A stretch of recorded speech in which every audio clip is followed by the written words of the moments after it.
আসসালামু আলাইকুম রহমতুল্লাহ। আমি আব্দুর রহিম আপনাদের সাথে আছি। তো আজকে আমি আপনাদের সামনে যে বিষয়টা নিয়ে আলোচনা করতে যাচ্ছি সেটা হচ্ছে রাইট মোড সাবভার্ব কিংবা কমপ্লিট সেন্টেন্সে প্রিপজিশনের ব্যবহারটা আসলে কেমন। তো চলুন কথা না বলে আমরা সরাসরি রুলসে চলে যাই। তো আমরা প্রিপজিশন বলতে কি বুঝি? এই যে in, at, to, by, without, before, after, etcetera etcetera, আমরা তো এগুলোই বুঝি, তাই না? তো আমাদের যে জিনিসটা মনে রাখতে হবে সেটা হচ্ছে আমরা প্রিপজিশনে বেসিক্যালি তিনটা রুলস পাই রাইট মোড সাবভার্বে। নাম্বার ওয়ান, অ্যাজ ইউজুয়াল যে প্রিপজিশনগুলো আছে টু বাদে, তারপরে ভার্বের সাথে যদি ভার্ব চলে আসে, অর্থাৎ প্রিপজিশনের পরে যদি ভার্ব চলে আসে সেক্ষেত্রে সেই ভার্বের সাথে আইএনজি যোগ হয়ে যায়।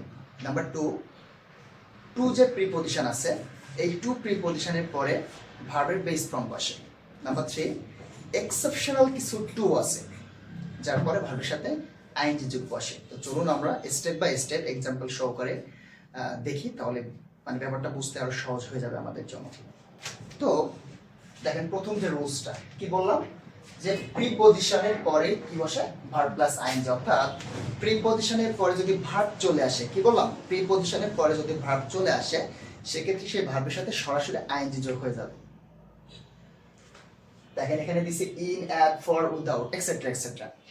টু বাদে, অর্থাৎ এক নাম্বার স্ট্রাকচার যেটা আমাদের প্রিপজিশনে সেটা হচ্ছে কি, যে অ্যাজ ইউজুয়াল যে প্রিপজিশনগুলো আছে টু বাদে যদি তারপরে ভার্ব চলে আসে সেক্ষেত্রে সেই ভার্বের সাথে আইএনজি যোগ হয়ে যায়। চলো একটা এক্সাম্পল দেখি।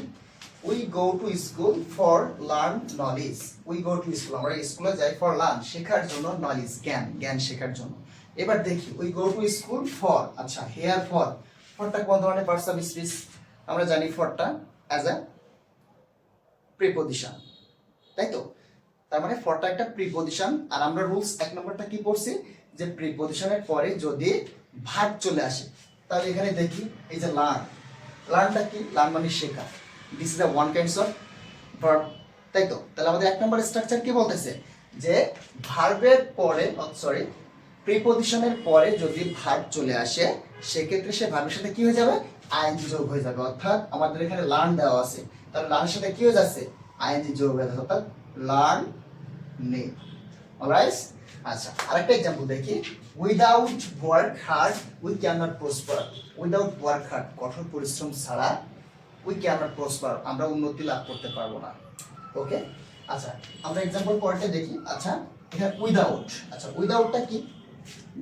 ডেফিনেটলি একটা প্রিপজিশন, তাই তো? তাহলে উইদাউটের পরে এখানে কি আছে? ওয়ার্ক আছে, একটা ভার্ব আছে। আমাদের রুলস কি বলে, প্রিপজিশনের পরে যদি ভার্ব থাকে তাহলে কি হয়ে যাবে? আইএনজি যোগ হয়ে যাবে। তাহলে এখানে কি? ওয়ার্কের সাথে আইএনজি যোগ। অলরাইট, ওকে, অলরাইট। তো আমরা এবার দেখব প্রিপজিশনের 2 নাম্বার রুলসটা। তো আমরা প্রিপজিশনের 2 নাম্বার রুলসটা কি বলছিলাম, যে টু প্রিপজিশন, এই টু প্রিপজিশনের পরে যদি ভার্ব চলে আসে সেক্ষেত্রে পূর্বের মতো ভার্বের সাথে আইএনজি যোগ বসবে না। সেক্ষেত্রে কি হবে? টু প্রিপজিশনের পরে ভার্বের প্রেজেন্ট ফর্ম বা বেস ফর্ম বসে যাবে। তো চলুন আমরা एग्जांपल দেখি। উই গো টু স্কুল, আমরা স্কুলে যাই টু লার্ন নলেজ, জ্ঞান শিখতে বা জ্ঞান শেখার জন্য আমরা স্কুলে যাই। তো এখানে কি আছে? টু, টুটা কি? ডেফিনেটলি একটা প্রিপজিশন। আর আমরা স্ট্রাকচারে কি পড়ছি, যে টু প্রিপজিশনের পরে যদি ভার্ব চলে আসে তাহলে এখানে লার্নটা কি? লার্ন মানে শেখা, ডেফিনেটলি এটাও একটা ভার্ব, তাই তো? তাহলে স্ট্রাকচার আমাদের বলতেছে যে প্রিপজিশন, অর্থাৎ টু যুক্ত প্রিপজিশনের পরে যদি ভার্ব চলে আসে সেক্ষেত্রে টু এর পরে ভার্বের ভি1 অর্থাৎ ভার্বের প্রেজেন্ট ফর্ম বসবে। তাহলে লার্ন এর প্রেজেন্ট ফর্ম কি? লার্ন, লার্নই বসে যাবে, তাই তো? তাহলে এখানে লার্ন, লার্নই বসে যাচ্ছে। Alright, alright. এবার আমরা দেখব প্রিপজিশনের যে 3 নাম্বার স্ট্রাকচারটা আছে সেটা। তো আমরা এক নাম্বার কি বলছিলাম, অ্যাজ ইউজুয়াল যে প্রিপজিশনগুলো আছে তারপরে ভার্বের সাথে আইএনজি যোগ করবে। নাম্বার 2 কি ছিল? টু যুক্ত প্রিপজিশনের পরে যদি ভার্ব চলে আসে তাহলে সেক্ষেত্রে ভার্বের বেস ফর্ম বসবে। নাম্বার 3টা হচ্ছে এক্সেপশনাল কিছু টু আছে যার পরে ভার্বের সাথে আইএনজি যোগ হয়ে যায়। সেই এক্সেপশনাল প্রিপজিশনগুলো কি কি আমরা একটু দেখি।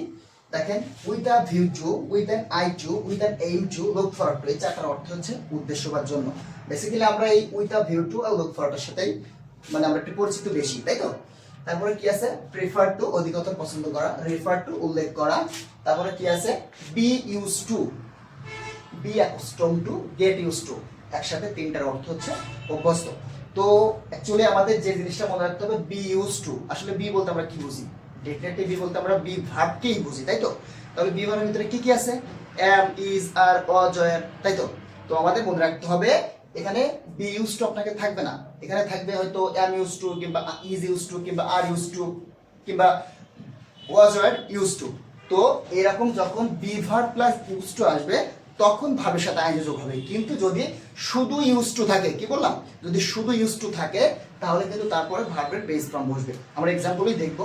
তো তারপরে কি আছে? At the same way be accustomed to, এখানেও কিন্তু সে বি ভার্ব অ্যাকস্টম টু, তাই তো? তারপর আছে হ্যাবিচুয়েট টু মানে অভ্যাস করা, আর ডিভোটেড টু মানে ভালো অর্থে আসক্ত, আর অ্যাডিক্টেড টু মানে খারাপ অর্থে আসক্ত। একটু আমি এক্সপ্লেন করি আসলে ভালো অর্থে খারাপ অর্থে বলতে আমরা কি বুঝি। আচ্ছা, আমরা যখন বলি এই ছেলেটা কিংবা এই মেয়েটা তার পিতামাতার ভালোবাসায় আসক্ত, ডেফিনেটলি সেটা কোন দিকে নির্দেশ করতেছে? ভালোর দিকে, তাই তো? তাহলে কি আছে? He is devoted to loving his parents, সে তার পিতামাতার ভালোবাসায় আসক্ত। কিন্তু যখন বলতেছি যে অ্যাডিক্টেড টু, আচ্ছা অ্যাডিক্টেড টু বলতে আমরা কি বুঝি? ওই ছেলেটা অ্যাডিক্টেড, ওই মেয়েটা অ্যাডিক্টেড, ব্যাপারটা এরকম। তাহলে অ্যাডিক্টেড বলতে আমরা কি বুঝি? নিশ্চয়ই এটা নেগেটিভ দিকে নির্দেশ করতেছে, তাই তো?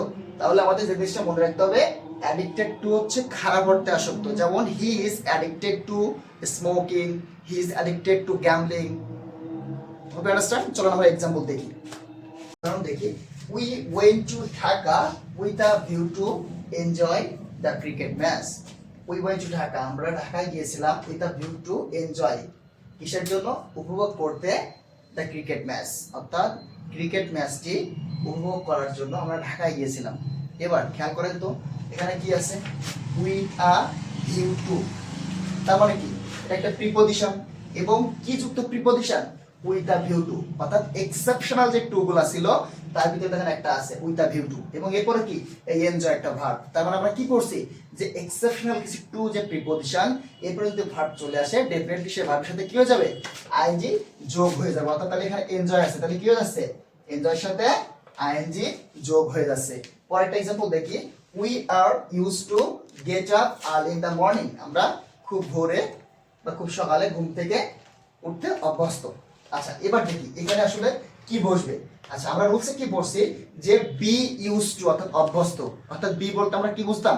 বি ভার্ব ইউজ টু, অর্থাৎ am is are was are used to. অর্থাৎ দেখেন তো এখানে কি আছে? Are used to, are used to মানে কি? তার মানে বি ভার্ব ইউজ টু, তাই তো? তাহলে বি ভার্ব ইউজ টু পরে যদি ভার্ব চলে আসে তাহলে সে ভার্বের সাথে কি হয়ে যায়? ডেফিনেটলি ভার্বের সাথে আইএনজি যোগ হয়ে যায়, তাই তো? তাহলে এখানে গেট আছে, তাহলে কি হয়ে যাচ্ছে? গেটিং, তাই তো? ওকে। আচ্ছা, পরেরটা দেখি।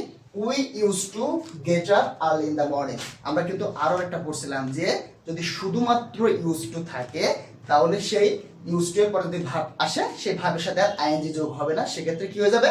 টু প্লাস ভি1, অর্থাৎ আমরা যে ভার্বের বেস ফর্মটা বসে যাবে। এবার খেয়াল করুন তো, উই ইউজ টু, এখানে কি কোনো বি ভার্ব ইউজ টু আছে? এম ইউজ টু কিংবা ইজ ইউজ টু কিংবা আর কিংবা ওয়াজ কিংবা ওয়্যার ইউজ টু আছে? না, শুধুমাত্র ইউজ টু আছে, তাই তো? শুধুমাত্র যদি ইউজ টু আসে সেক্ষেত্রে এরপর যদি ভার্ব চলে আসে তাহলে কি হবে? ডেফিনেটলি সে ভার্বের বেস ফর্ম বসে যাবে, তাই তো? অলরাইট।